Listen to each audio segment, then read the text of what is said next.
Love and Thunder is the fourth Thor movie in the MCU, this one reuniting Chris Hemsworth with Taika Waititi back directing and writing. It also reunites Thor with the character of Jane Foster, played by Natalie Portman. Basically what happens is Thor is off adventuring with the Guardians of the Galaxy where we left him after Endgame, when all of a sudden these reports of this god butcher named Gore are coming up, and gods are dying everywhere. There's an attack on Earth, and that's where he reunites with Jane, wielding Mjolnir, put back together after it was crushed by Hela, and she is worthy of the power of Thor. Won't give away why that is or how that came to be if you don't know much of the storyline already, whether it be from comics or what you've heard about in the trailers or anything like that. But nonetheless, these two and Valkyrie and Thor's best friend, who is a pile of rocks, formed a man, Korg, have to go off and find Gore, played by Christian Bale, and defeat him before he can kill any more gods. I went into this movie really excited because I really loved what Taika Waititi did with the last Thor movie. And I like the first Thor, the one by Kenneth Branagh. Thor the Dark World is where it kind of got a little, what are we doing here?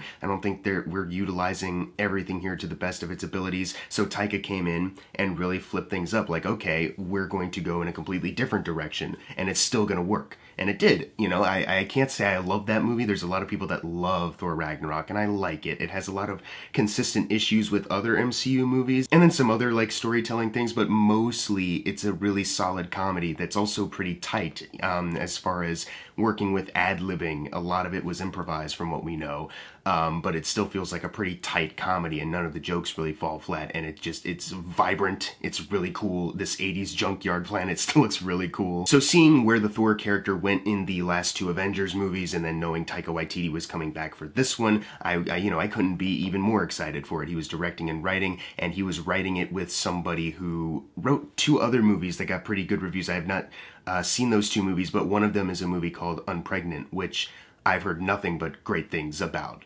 So going into this movie, it was kind of like, this could be a really cool pairing, Taika and this woman writer. This could be a really, great pairing for a really strong screenplay, a really strong MCU film. Because as much as I think Thor Ragnarok is solid, I think Taika Waititi has hit some pretty great heights in his filmography. I love Jojo Rabbit. I love What We Do in the Shadows. Hunt for the Wilder People is excellent. And Boy is my favorite film of his.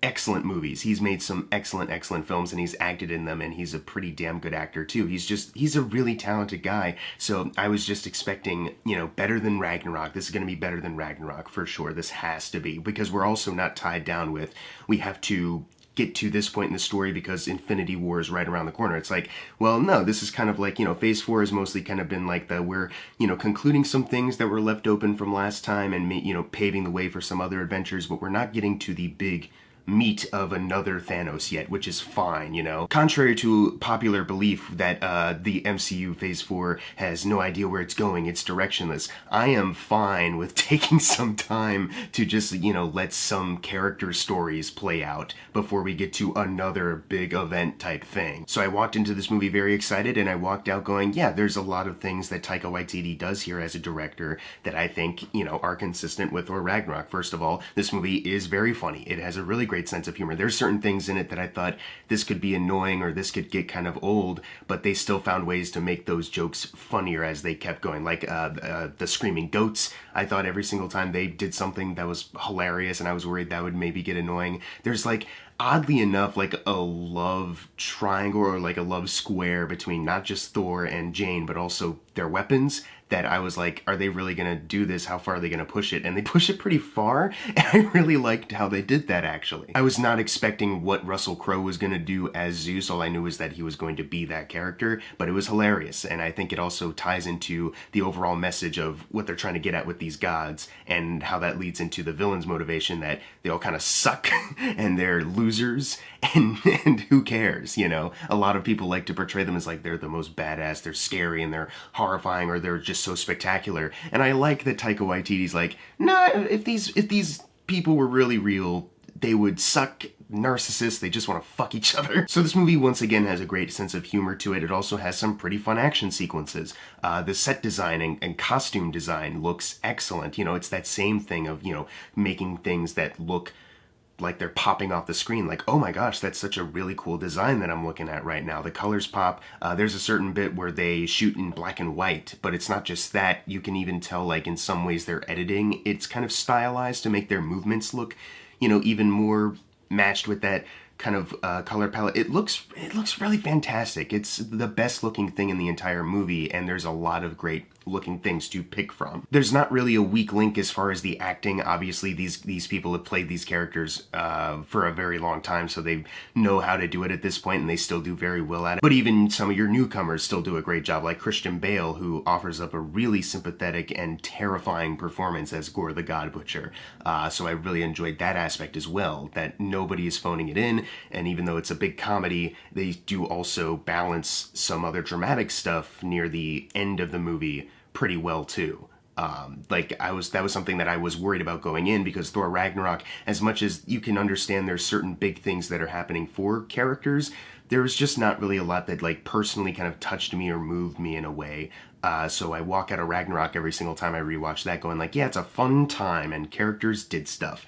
But this one, it kind of reaches emotional heights where I was like, oh, I feel touched in a little heart area. And it's not just the ending of the movie, which I'm not going to spoil obviously, but I really like the way it all ties into the theme and how they've decided to grow our characters and lead them in a way where you're like, this is a completely new direction. Once again, I can't wait to see more. But also the opening of the movie where they show Gore, the opening is dedicated to explaining the motivation, and it's really well done stuff. It really gets to you, and then that sucker punch of like this really dramatic thing happens with the Gore character, and then the god that he's been praying to just doesn't care. So if you enjoy Thor Ragnarok, there's a lot here that is present from that last movie, so you might enjoy this movie as well.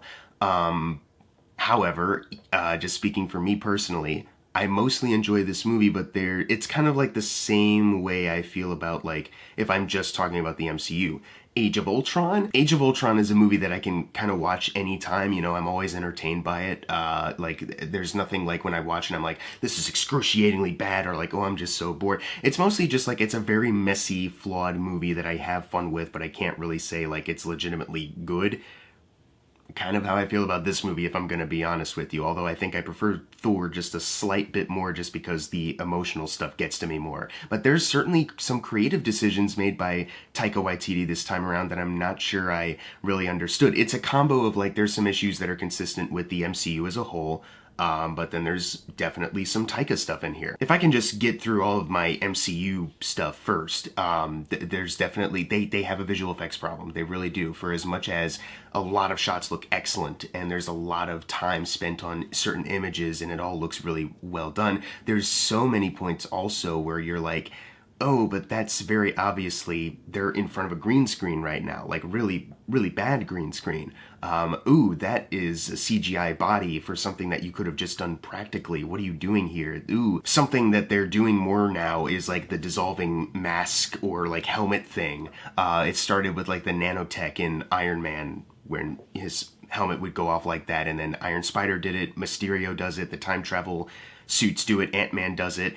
Moon Knight even recently has like a weird little dissolving wraparound for a mask, and it's like, ugh, it just never feels real. And they do that with like Jane at one point. They do a close-up and she's wearing a helmet and then it dissolves like it's Iron Man tech. It's like, what?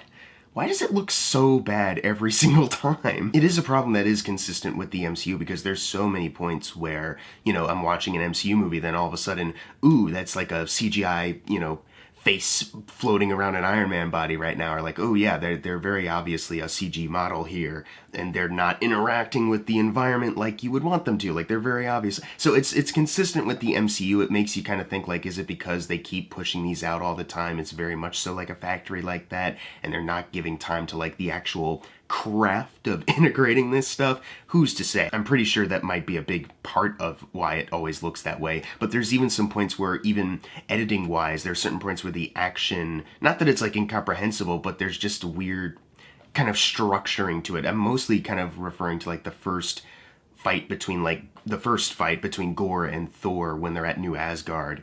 And it's just like, you see kind of like a slow buildup of stuff, but then the very next cut they make, it's just an explosion of action happening. And it's kind of hard for me, at least, to kind of trace like, okay, where did all of these other people come in and how did they get involved? And like, where's Thor right now? Where is Gore? I don't know. This is where we're kind of gonna segue into more of like the Taika Waititi creative decisions that I think held this movie back a bit, but it kind of blends in with some of the other times the MCU has done this.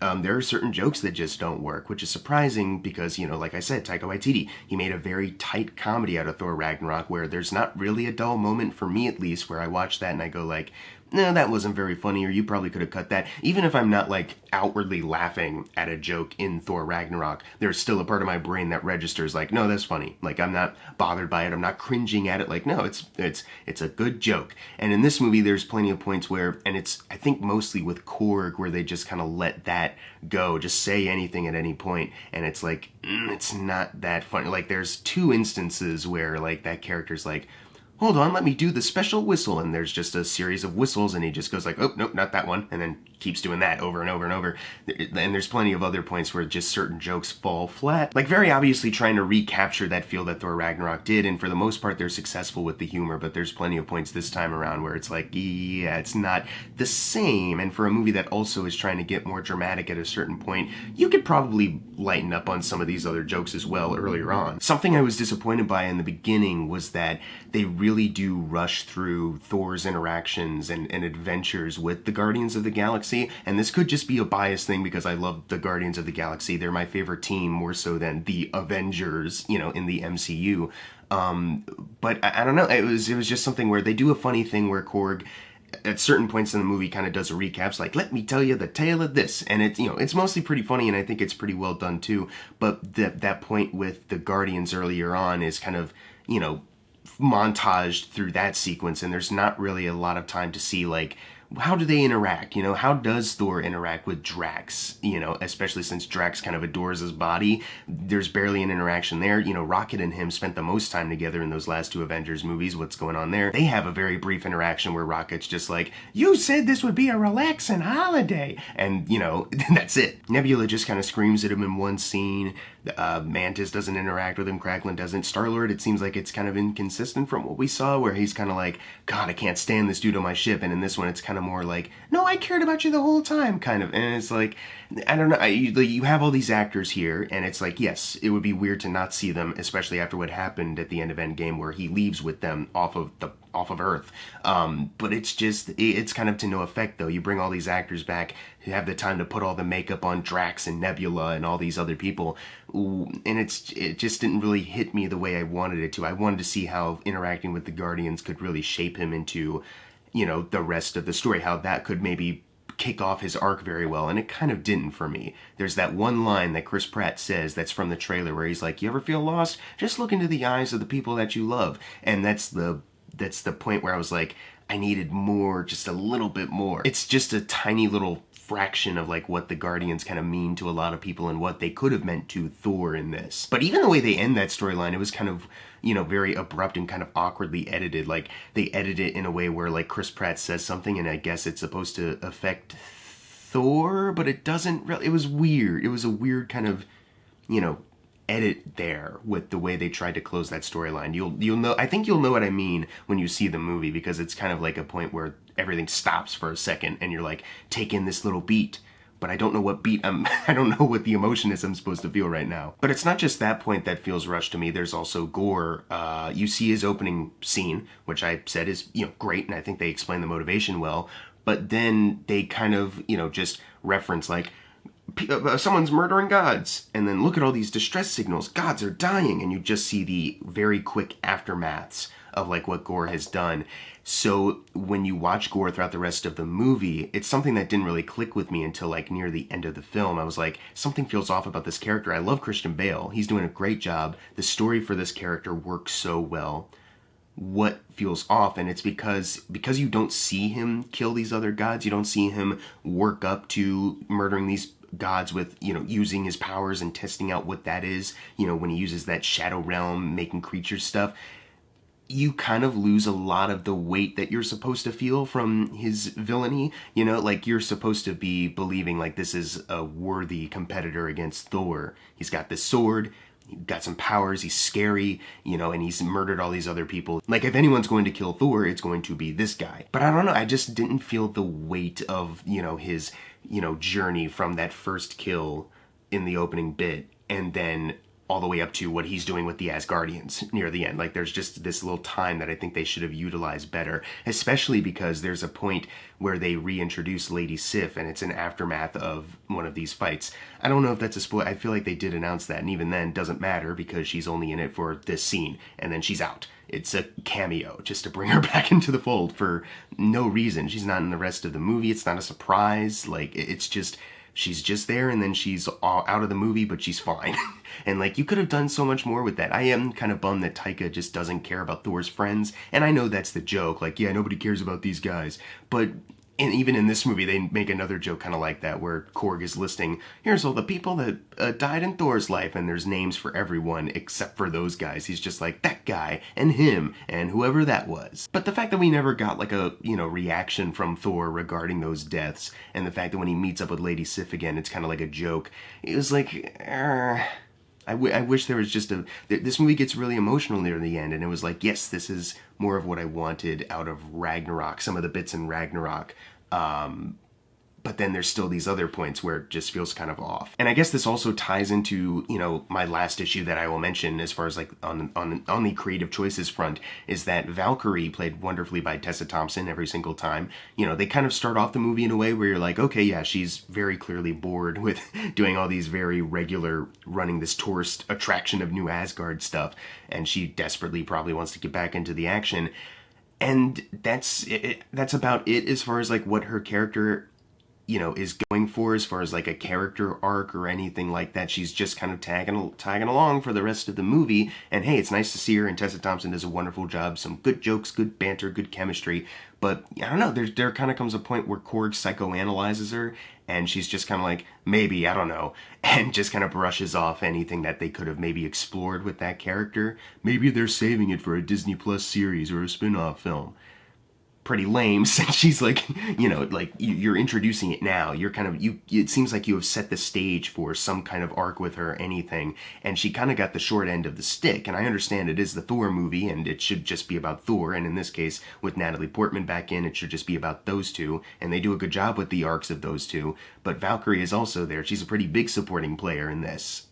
Similar to how she was in Ragnarok. So if you're going to grow this character, it would be now when you're introducing it, as you're mentioning it, like, hey, you've got this thing going on, or something could be going on, and they just don't. So overall, I was entertained by this movie. Don't get me wrong, it's got plenty of great jokes, some fun action set pieces they've got, and like I said, when it gets emotional, it actually hits this time around. They do a wonderful job of balancing it better than Ragnarok, but ultimately there's more flimsy kind of narrative choices and flimsy direction and just as far as like the filmmaking crap. I can't put all of it on Taika because this very much is like an MCU machine where, people are just being cycled from project to project. Do these visual effects, do these visual effects, do this action scene to match up with this visual effect that we have.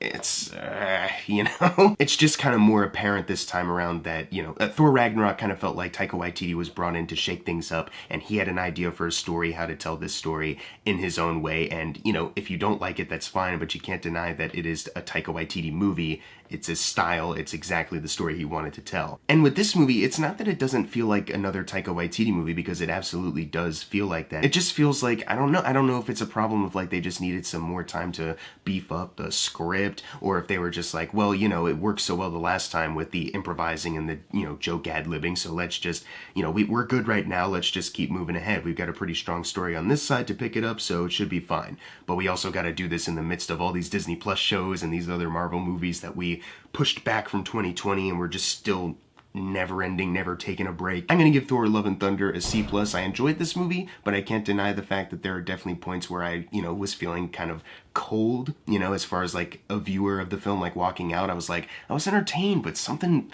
feels off about it, There's just some things that aren't connecting with me as well as some of the other parts of this movie, and I really do want to praise Taika for the parts that really excel, but it's in the midst of all these other things, it's in the midst of the MCU content machine, but also some other Taika Waititi story choices that I think could have been greatly improved. But if you've seen Thor Love and Thunder, leave in the comments below what you thought of it, and as always, thank you guys for watching. Make sure to subscribe. I'm Jackson Fulcher. See you guys next time.